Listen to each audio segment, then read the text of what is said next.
आज आहे आपल्या चॅलेंजचा डे 26. मॉर्निंगचे सेशन्स कंप्लीट केले आणि खाल्ले ओट्समध्ये ॲड केला होता एक बनाना. त्यानंतर सेशन्स कंप्लीट करून घरी आलो, कारण का मॉर्निंगचा वर्कआउट केला नाही. आणि घरी येऊन केला आपला डाएटमध्ये चिकन, एग्स, भाकरी, सॅलड. त्यानंतर इव्हिनिंगला जिमवर गेलो. परत जिमवर सेशन्स कंप्लीट करत घेतलं व्हे प्रोटीन. त्यानंतर चालू केलं वर्कआउटमध्ये आज होता चेस्ट आणि ट्रायसेपचा वर्कआउट. त्यामुळे पहिल्यांदा घेतलं इन्क्लाइन डंबेल प्रेस, त्याचे घेतले 3 सेट्स. त्यानंतर घेतले डिक्लाइन डंबेल प्रेस, त्याचे पण 3 सेट्स घेतले आणि फेल्युअरपर्यंत जाण्याचा प्रयत्न केला. त्यानंतर घेतले मशीन पेक फ्लाय, त्याचे सुद्धा 3 सेट्स घेतले.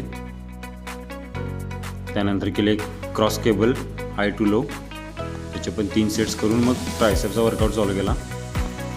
पहिल्यांदा घेतले केबल स्कल क्रशेस, त्यानंतर घेतले पुली पुश डाऊन, त्यानंतर घेतले डबल अँड डंबेल एक्सटेन्शन्स. त्यानंतर घरी येऊन केला आपला डाएटमध्ये होतं चिकन, एग्स, ब्राऊन राईस आणि सॅलड.